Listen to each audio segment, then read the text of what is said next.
흔히 우리 인생을 가리켜 생로병사 그렇게 말하죠. 태어나서 죽을 때까지 늙고 병들고 고생하고 그렇게 살아간다는 말입니다. 인생에 낙이 있기는 하지만 그 낙을 상쇄하고도 남을 정도로 고생이 심하기 때문에 뭉뚱그려서 생로병사 그렇게 말하는 게 아닌가 싶습니다. 인생을 살다 보면 정말 너무너무 힘들 때가 있죠. 그럴 때면 차라리 어디로 도망쳐 버릴까? 어디에 숨어 버릴까? 그런 충동마저 느끼게 됩니다. 말하자면 피난처를 찾으려는 것입니다. 하지만 세상에 어디 그런 데가 있을까요? 마땅치 않습니다. 혹시 비슷한가 있는가 찾아간다고 할지라도 마음이 편치를 않습니다. 그러니까 혹자는 애꿎은 술이나 마시고 잊어버리려고 합니다. 혹자는 아예 자포자기하고 탈선하는 경우조차 있습니다. 이런 것들은 오히려 인생을 꼬이게 만들고 자칫 망칠 수도 있습니다. 심한 경우 극단적인 선택을 하는 사람도 있습니다. 얼마 전 안타까운 기사를 접했어요. 넥슨 창업주 김정주 씨의 별세 기사였습니다. 기사 타이틀이 이랬습니다. 6천만 원으로 24조 신화, 넥슨 창업주 김정주 별세. 한국 게임 산업을 이끌어가면서 작년 기준 한국 부자 1위, 세계 부자 144위 대단한 기록을 남겼습니다. 그런데 오랫동안 우울증으로 고생했다는 말을 전해 들었습니다. 도대체 뭐가 그를 그토록 힘들게 했을까? 정말 안타까운 일이 아닐 수 없습니다. 그 큰 재산으로도 해결할 수 없는 고통이 그에게 있었단 말인가? 그런 생각을 해보게 됐습니다. 저와 여러분은 어떻습니까? 인생을 살아가면서 봉착하는 온갖 어려움, 고통이나 불안이나 질병이나 이런 등등을 잘 극복하고 있습니까? 그 모든 것에서 벗어날 수 있는 피난처를 갖고 계십니까? 세상에서는 답을 찾을 수 있을까요? 없습니다. 노답. 찾았나 싶은데 잘못된 오답인 경우가 많습니다. 정답은 오직 성경의 진리 속에서만 찾을 수 있습니다. 오늘 본문은 우리에게 가장 확실한 피난처를 제시해주고 있습니다. 구약 시대에 있었던 도피성입니다. 아무쪼록 오늘 말씀을 통해서 온갖 인생고 가운데도 넉넉히 승리하는 저 여러분 다 되시기를 주님의 이름으로 축원합니다. 본문은 이스라엘의 출애굽 이후에 광야를 통과할 때 하나님께서 주신 말씀입니다. 너희들이 가나안 땅에 들어가거든 새로운 이스라엘 국가를 형성하게 될 텐데 그때 명심해라. 꼭 도피성을 설치해라. 그런 말씀이었습니다. 구약성은 기본적으로 살인자는 죽이라. 그렇게 명령하고 있습니다. 피살된 사람의 가장 가까운 친족이 살인자를 죽일 권리를 가지고 있습니다. 그런데 우발적인 살인자, 즉 고의성이 없는 오살자의 경우는 피할 길을 보장해 주라. 그게 바로 도피성 제도인 것입니다. 요즘 말로 표현하면 과실치사지요. 예를 들어서 도끼로 나무를 하고 있는데 그 자루에서 도끼날이 빠져서 휙 날아갑니다. 그러다 지나가는 사람을 쳤어요. 근데 죽은 겁니다. 너무너무 기가 막히죠. 우발적인 살인인 것입니다. 그럴 경우 연쇄적으로 보복을 한다. 연쇄살인 아닙니까? 그러다 보면 생명이 경시되고 온통 무질서해지고 살벌해질 수밖에 없을 것입니다. 이런 부작용을 미연에 방지하기 위해서 하나님은 오살자의 경우 신속하게 도피성으로 도망쳐라. 그러면 살려줄 것이다라고 말씀하고 있습니다. 그런 경우 정당한 재판을 받기까지 일단 보호를 받을 수 있어요. 그리고 성문에서 재판을 진행하게 됩니다. 조사해서 고의성이 드러났다. 이건 가짜인데 도망왔구만. 그럼 쫓아내버립니다. 그럴 경우 피살자의 친족이 그를 죽여도 아무런 문제가 없습니다. 근데 재판하고 조사해보니까 진짜 고의성이 없는 거예요. 그럴 경우 우발적이다라고 판명하게 함으로 도피성에서 받아주고 계속 보호받고 살게 해줍니다. 생명을 구원하게 되는 거지요. 인간은 누구나 실수할 수 있습니다. 다 연약한 죄인이기 때문이죠. 하나님은 이렇게 연약한 죄인 인간이 마땅히 죽을 수밖에 없지만 살 길을 열어 주십니다. 이렇게 볼 때 도피성은 생명을 구원하는 제도이고, 그렇다면 십자가와 일맥상통하네, 그것을 알 수 있습니다. 그러니까 도피성이 뭐냐? 십자가 구원에 대한 일종의 예고편이다 라는 것입니다. 그래서 도피성 제도를 잘 관찰해 보면요, 예수님의 십자가 죽음을 상징하는 내용들이 들어있음을 우리가 확인할 수 있습니다. 민수기 35장 26절로 28절 보세요. 그러나 살인자가 어느 때든지 그 피하였던 도피성 지경 밖에 나가면 피를 보복하는 자가 도피성 지경 밖에서 그 살인자를 만나 죽일지라도 피 흘린 죄가 없나니. 그러니까 도피성으로 피했다가 이제 안전해졌잖아요. 근데 궁금해서 밖으로 나갔어요. 예를 들어서 그러면 보복하는 사람이 죽여도 할 말 없다라는 것입니다. 그러니까 도피성 안에만 있어야 된다. 그래야 생명을 구원할 수 있다는 거지요. 이는 살인자가 대제사장이 죽기까지 그 도피성에 머물러야 할 것임이라. 대제사장이 죽은 후에는 그 살인자가 자기 소유의 땅으로 돌아갈 수 있느니라. 그러다가 대제사장이 죽으면 그때는 완전한 자유. 그래서 도피성 밖으로 나가서 고향으로 돌아갈 수 있다. 아무도 건드릴 수가 없습니다. 그러니까 진짜 예수님의 십자가와 도피성 제도가 이렇게 유사하네. 십자가를 믿고 예수 안에 있어야 구원받고 생명을 유지할 수 있다. 그리고 예수님이 십자가의 죽음으로 그 대속의 은혜로 구원받을 수 있다. 여러분, 서로 연결됨을 알 수가 있죠. 둘이 일맥상통하는 것입니다. 물론 오늘 이 시대에는 도피성은 없습니다. 마치 영화의 예고편 어때요? 계속 반복적으로 틀어주고 또 틀어주잖아요. 하지만 본편이 일단 상영되면 예고편은 사라지는, 더 이상 틀어주질 않아요. 그와 마찬가지. 그러니까 십자가 구원이 완성됐기 때문에 도피성 제도는 필요가 없어요. 다만 성경에 기록된 것은 그 도피성 제도를 잘 이렇게 들여다보면서 이게 십자가하고 연결되니까 이런 뜻이 있구나, 이런 뜻이 있구나 하면서 십자가 대속의 은혜를 더 풍성하게 이해하도록 하는 것입니다. 어쨌든 예수님은 십자가를 통해서 우리에게 어떤 존재가 되십니까? 도피성과 같다라는 것입니다. 그래서 예수님은 나의 피난처라는 것입니다. 따라서 구약시대 죄로 죽을 수밖에 없었고 환난을 당했던 사람이 도피성으로 달려갔던 것처럼 우리는 어떻게 됩니까? 피난처이신 예수님께 나아가야 된다는 것입니다. 아무쪼록 나의 피난처 예수를 믿음으로 담대히 나가 꼭 승리하는 저와 여러분 되시기를 주님의 이름으로 축원합니다. 그러면 구체적으로 피난처 되신 예수님께 나아갈 때 우리는 어떤 것들로부터 구원을 받을 수 있을까? 세 가지로 간추려서 말씀드려요. 첫째는 죄로부터 구원받습니다. 둘째는 죄의 삭신 사망으로부터 구원받습니다. 그리고 셋째는 온갖 고통으로부터 구원을 받습니다. 첫째, 죄에서 구원을 받아요. 모든 인간은 죄인이지요. 로마서 3장 10절 의인은 없나니 하나도 없으며 그랬습니다. 어떤 사람이 자기 스스로 의인이라고 주장하면 어떨까? 난센스지요.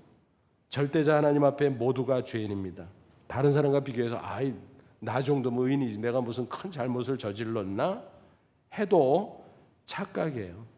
인간들끼리 비교하는 것은 한마디로 표현하면 도토리 키재기예요. 거기서 거기에요. 거룩하신 하나님, 절대자 하나님 앞에 인간은 다 거기서 거기 다 죄인일 수밖에 없다는 것입니다. 그런데 그 죄를 대신해서 예수님께서 대속의 피를 흘려 주셨습니다. 그렇게 죽으셨습니다. 로마서 5장 8절은 뭐라고 증거합니까? 우리가 아직 죄인 되었을 때 그리스도께서 우리를 위하여 죽으심으로 하나님께서 우리에 대한 자기의 사랑을 확증하셨느니라. 무슨 말이에요? 하나님께서 우리를 사랑하셔서 독생자 예수를 주셨고, 그러니까 예수님 자신이 하나님 사랑의 증표예요.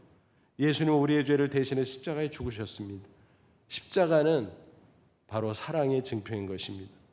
그래서 예수님의 십자가 대속으로 어떻게 됐습니까? 믿는 자에게 어떤 일이 벌어졌나요?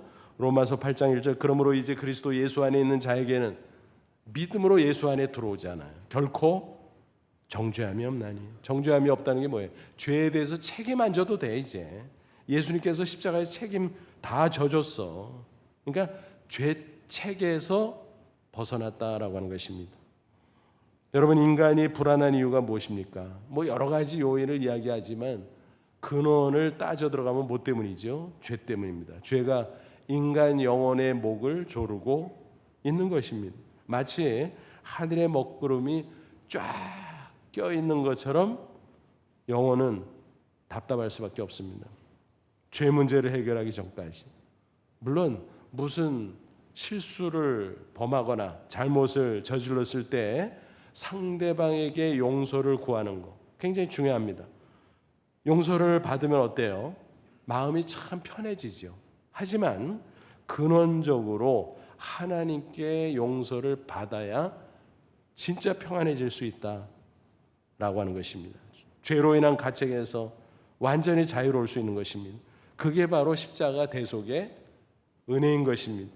오래전에 영국에서 있었던 일이라고 해요. 어떤 사람이 장난 삼아서 정계, 재계, 유력 인사들에게 전보를 보냈어요. 뭐 말하자면 쫙 뿌린 거지요. 거기에 이렇게 적혀 있었어요. 다 들통났음, 속히 도망칠 것. 어떤 일이 일어났을까요? 그 유력 인사들 중에 상당수가 정말 잠적해버렸다는 것입니다. 일순간에 영국 사회가 발칵 뒤집혔습니다. 무슨 말이 생각나나요? 도둑이 재발절인다. 인간은 바로 그런 겁니다. 다 죄인이기 때문에 그 죄로 말미암아 눌려있고 그 영혼이 곤고하고 또 죄책감과 불안이 있고 그렇다는 것입니다. 모든 인간은 그래서 영혼의 참 평안을 상실할 수밖에 없는 것입니다. 하지만 십자가 앞에 나오면 죄책감에서 해방될 수 있습니다. 그래서 참 평안, 심지어는 담대함을 얻을 수 있습니다. 잠언 28장 1절 악인은 쫓아오는 자가 없어도 도망하나 의인은 사자같이 담대하니라 그랬습니다. 부디 이 말씀대로 저와 여러분은 십자가 앞에 나아가 죄사함 받고 의인의 확신을 가짐으로 참 평안을 누리시기를 축원합니다. 둘째, 피난처 대신 예수님께 나가면 사망에서 구원을 받게 됩니다. 모든 인간은 죄로 말미암아 반드시 죽게 돼 있죠. 히브리서 9장 27절 한 번 죽는 것은 사람에게 정해진 것이요 그 후에는 심판이 있으리니. 육신의 사망도 무시무시하지요. 심각하지요.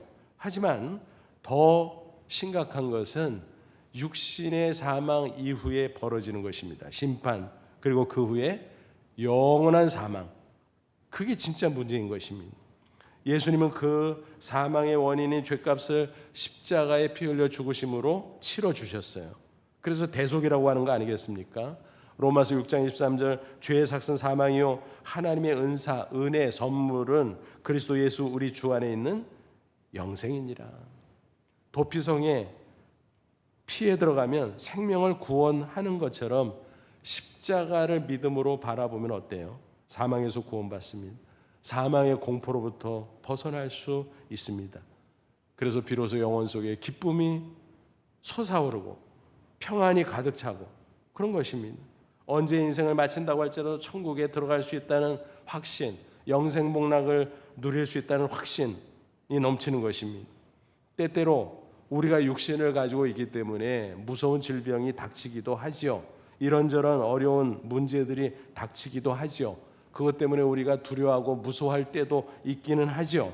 하지만 참신앙을 가진 그리스도인이라면 결국은 주님을 의지하면서 그 두려움을 극복하고 넘어가고 넉넉히 승리할 수 있다는 사실입니다.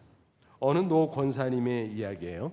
자녀들이 다 해외에 있어서 혼자 거하십니다.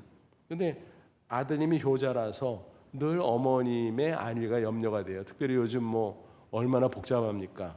세상이. 그래서 수시로 전화하고 또 전화하고, 사업이 바쁜 데다가 코로나 때문에 한국에 와 뵙지도 못하고, 그래서 걱정이 큽니다. 그래서 어느 날 어머니에게 이렇게 말을 했다고 합니다. 어머니 혼자 계시다가 큰일 당하면 어떡해요? 너무 걱정스러우네. 그랬더니 권사님이 응수를 했습니다. 큰일? 죽기밖에 더 하겠니? 누구나 혼자 죽지 누구 데리고 같이 죽어? 걱정하지 마. 예수님이 함께 계시고 죽음은 천국인데 뭘 그렇게 걱정을 해. 무섭긴 뭐가 무섭다 그래. 그 대답을 하셨다는 이야기를 듣고, 야, 권사님 믿음 최고다. 여러분, 그게 진짜 믿음 아닙니까? 죽음에 대한 두려움이 왜 없겠어요? 육신을 가지고 있는 사람이. 또 이런저런 어려움, 질병에 대한 두려움이 왜 없겠어요? 그러나 믿음으로 그걸 돌파하는 거 아닙니까? 오늘도 마찬가지입니다. 죽음의 두려움, 질병과 여러 문제들에 대한 두려움이 없지 않지만 십자가 앞에 나아감으로 말미암아 승리 확신, 또 천국의 소망 가운데 평안을 누리시기 바랍니다. 그리고 의연해질 수 있기를 바랍니다. 그래서 부디 저와 여러분 육신의 죽음 넘어 천국을 확신하며 날마다 담대한 마음으로 살아갈 수 있기를 축원합니다. 셋째, 피난처 대신 예수님께 나가면 온갖 고통에서 구원받을 수 있습니다. 도피성에 들어가면 모든 문제가 해결되어 일단 생명을 구원했잖아요. 그뿐만이 아니라 삶의 모든 문제가 해결이 돼요.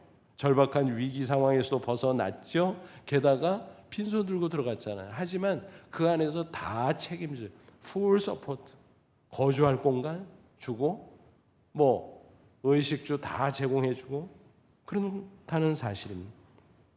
마찬가지입니다. 십자가 앞에 나가면 주님께서 모든 것을 다 책임져 줘요.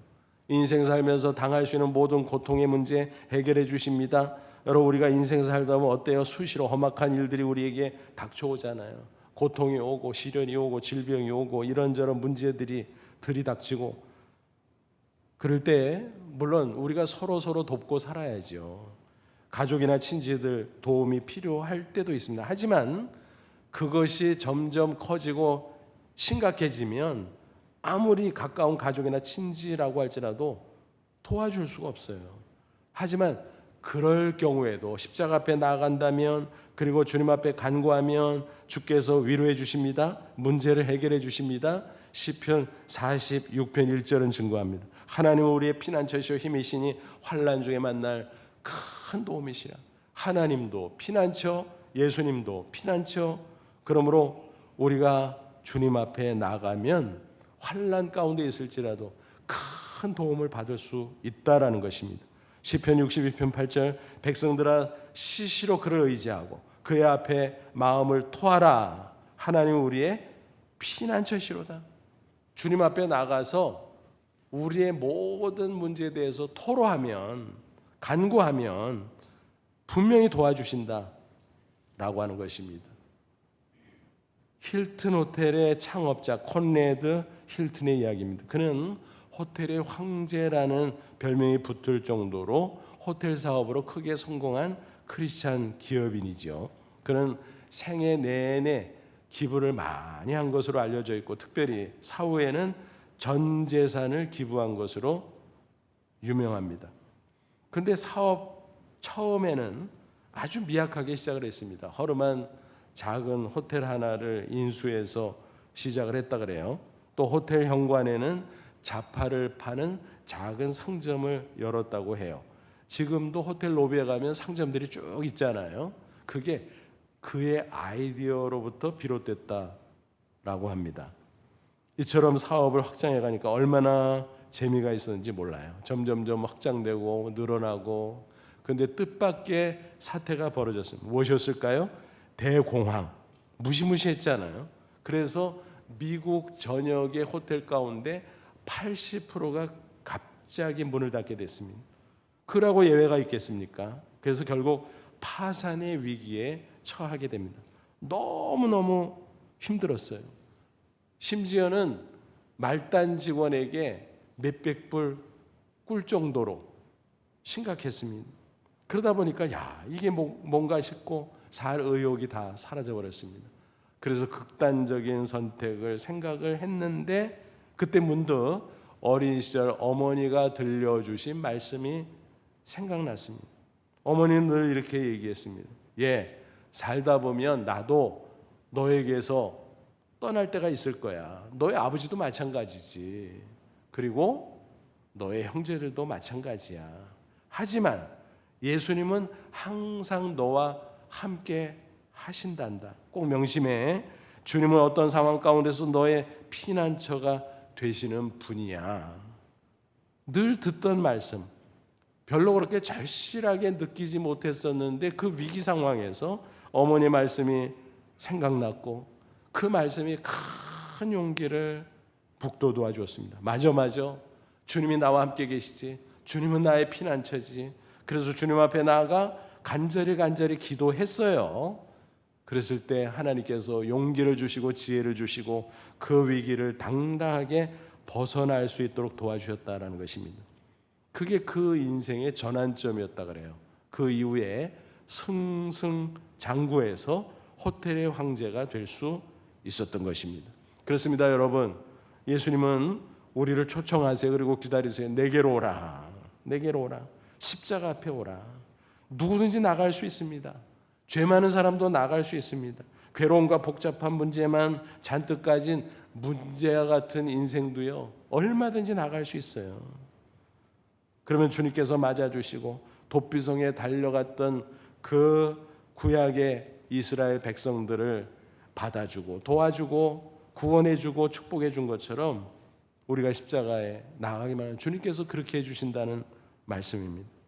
피난처 되신 예수님이 초청하는 메시지에 성경 곳곳에 있습니다만 특별히 마태복음 11장 28절 있죠. 수고하고 무거운 짐진 자들아 다 내게로 오라. 내가 너희를 쉬게 하리라. 부디 말씀처럼 죄와 사망 그리고 온갖 고통을 나를 향해 짓누르는 그런 것들 있을지라도 예수 십자가 앞에 나아가 당당히 그것을 이기고 승리하는 저와 여러분 되시기를 주님의 이름으로 축원합니다. 그런데 도피성 제도에서 한 가지 중요한 사실을 놓치지 않기를 바랍니다. 그건 뭐냐 하면 도피성의 접근성입니다. 접근성이 용이하다는 특징을 가지고 있어요. 이건 오늘 우리에게 어떤 의미일까요? 복음 전파의 사명을 촉구하는 것입니다. 14절 보세요. 세 성읍은 요단 이쪽, 그러니까 요단강 건너기 전 동쪽에 두고 세 성읍은 가나안 땅, 요단강 지나 서쪽에 두어 도피성이 되게 하라. 그러니까 전국에 6개의 도피성을 설치하라라는 거죠. 그래서 지도를 잘 보시면 알 수가 있어요. 가운데 흐르는 것이 요단강, 그래서 동쪽에는 바산골란, 길라라못, 베셀, 그리고 서쪽에는 게데스, 세겜, 헤브론. 근데 대충 보면 전체 지역에서 그 6개 도피성들이 어때요? 골고루 퍼져 있죠? 대충. 그래서 이렇게 전해지고 있습니다. 이스라엘 전역 어느 곳에 있는 사람이 도피성으로 도망갈 상황이 된다고 할지라도 맥시멈 48km 이내라는 것입니다. 그러니까 하루 길밖에 안 된다는 거예요. 아무리 멀어도 그렇게 골고루 전역에 퍼져서 위치했다라는 것입니다. 그리고 도피성은 어디에서나 잘 볼 수 있도록 산 쪽에 위치했다고 합니다. 그리고 도피성으로 접근할 수 있도록 도로를 잘 닦아 놓았다고 합니다. 오늘 본문에는 나오지 않는데 신명기 19장 3절 보니까 이런 기록이 있어요. 내 하나님 여호와께서 내게 기업으로 주시는 땅 전체를 세 구역으로 나누어. 이건 뭐냐 하면 방금 전에 이 민수기에 나오는 거는 요단강 중심으로 동쪽 서쪽 셋 여섯이죠. 근데 이 신명기에서는 위, 중간, 아래 둘 이런 식으로 설명을 한 거예요. 그래서 세 구역이라고 말한 거예요. 그러니까 6개인 거는 맞습니다. 근데 길을 닫고 모든 살인자를 그 성읍 도피성으로 도피하게 하라 그랬습니다. 유대인 랍비들의 구전에 의하면 그 도로의 폭이요 무려 14m가 됐다 그래요. 여러분 요즘 기준으로 봐도 14m면 그래도 상당히 넓은 거 아니겠습니까? 그리고 도로 정비도 엄격하게 했다고 합니다. 그래서 매년 한 차례씩 상세하게 도로를 점검하고 보수 공사를 했다는 것입니다. 대단하지요? 게다가 도로 표지판을 세워놨다 그래요. 도피성 가는 길, 뭐 이런 식으로. 그러니까 야, 대단했다 고대에. 그러니까 요즘식으로 표현하면요, 엄청난 과잉 투자를 한 것처럼 보여요. 그렇잖아요. 산업도로도 아니고 관광도로도 아니고 돈벌이가 되는 게 아니잖아요. 뭐 이름을 굳이 붙인다면 뭐예요? 구원도로. 구원도로에 가장 많은 투자를 했다라는 것입니다. 정성을 기울이고 많은 투자를 해서 누구든지 어디서 일이 벌어지든지 도망칠 수 있도록 접근성을 배려한 것이다라는 것입니다. 그리고 이 도피성이라는 말을 히브리어로 아리미크라트라고 하는데 이게 무슨 뜻이냐면 직역하면 끌어들이는 성읍. 뭐예요? 누구든지 와라, 아무 때나 와라, 환영한다. 그러니까 웰컴 시티라는 거예요. 흥미롭지요. 또 도피성으로 피하는 사람 무슨 제한하는가? 아, 너는 돼. 근데 너는 안 돼. 차별이 있는가? 전혀 아니에요. 누구든지. 15절 보세요. 이 6성읍은 이스라엘 자손과 유대인이죠. 타국인과 이스라엘 중에 거류하는 자, 이방인이죠.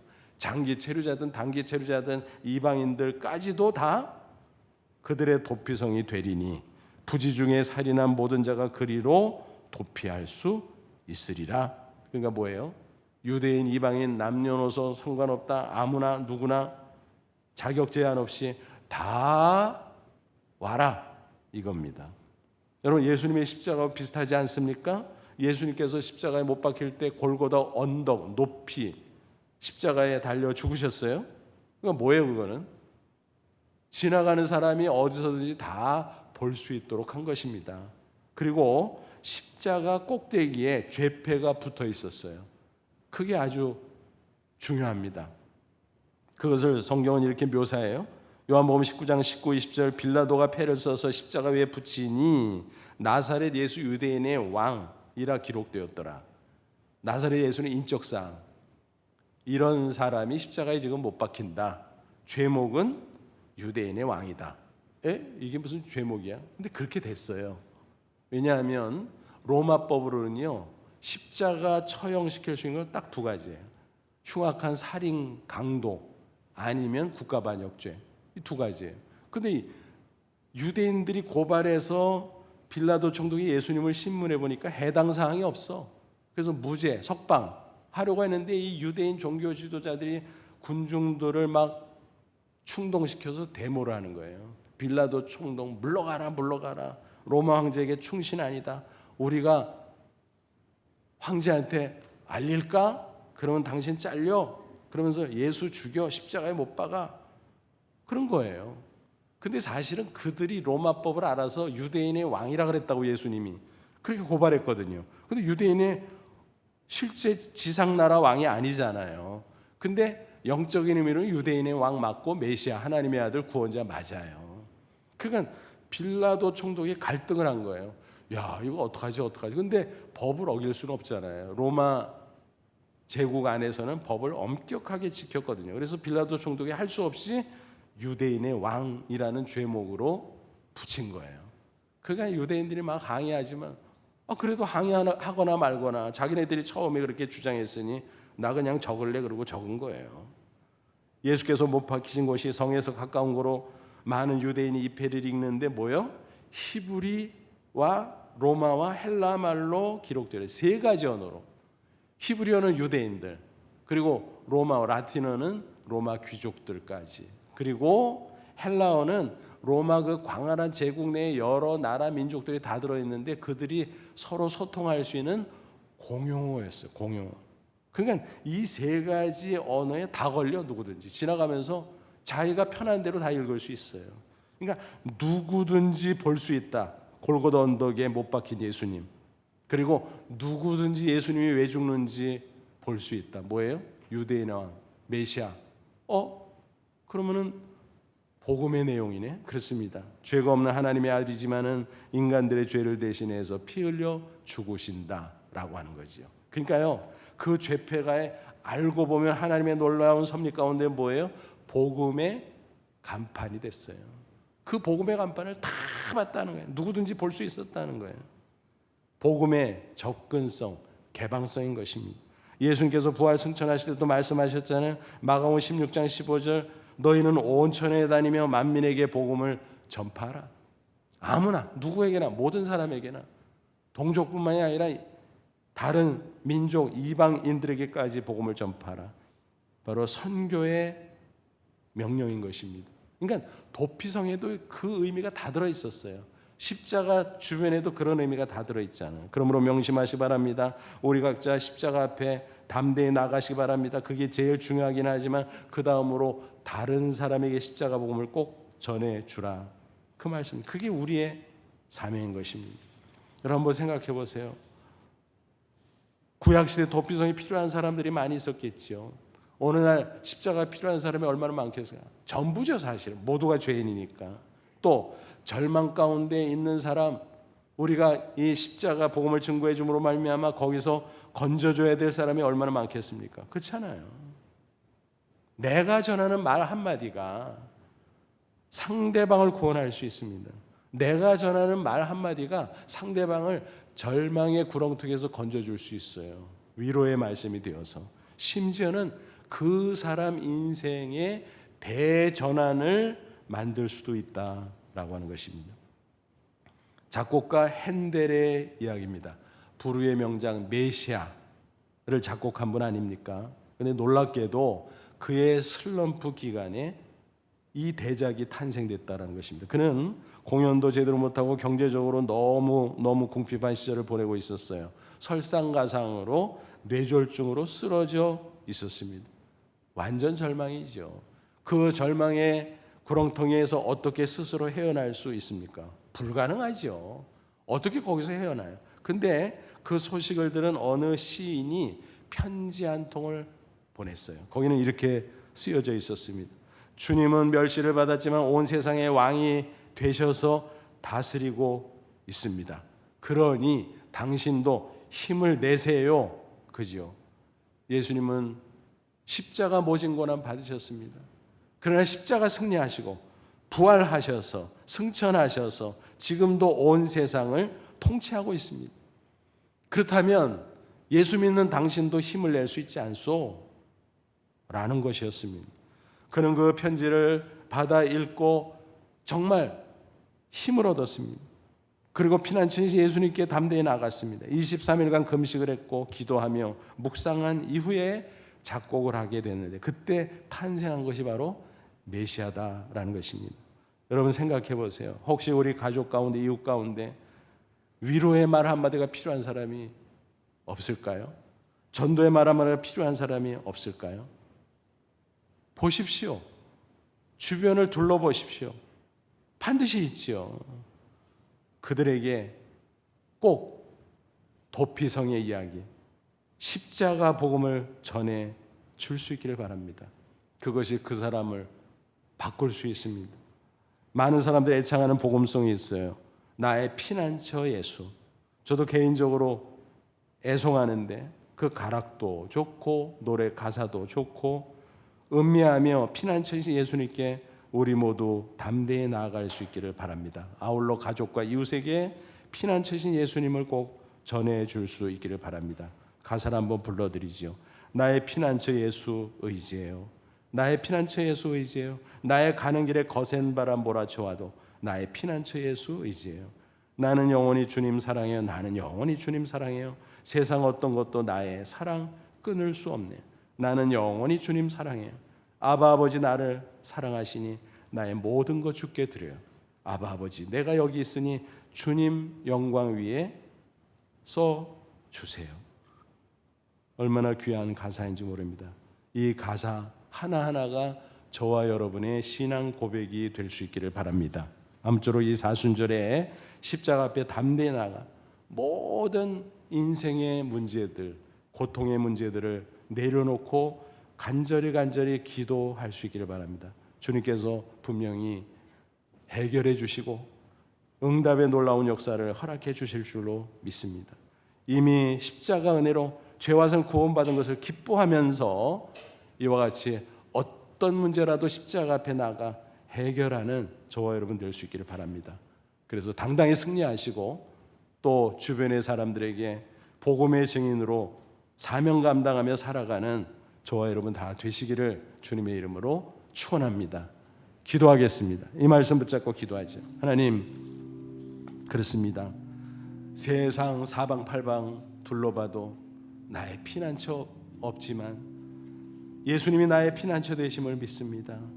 도피성의 전력질주에서 들어가 살아난 구약의 성도들처럼 우리도 피난처 되신 예수님에게 달려나갑니다. 받아주옵소서.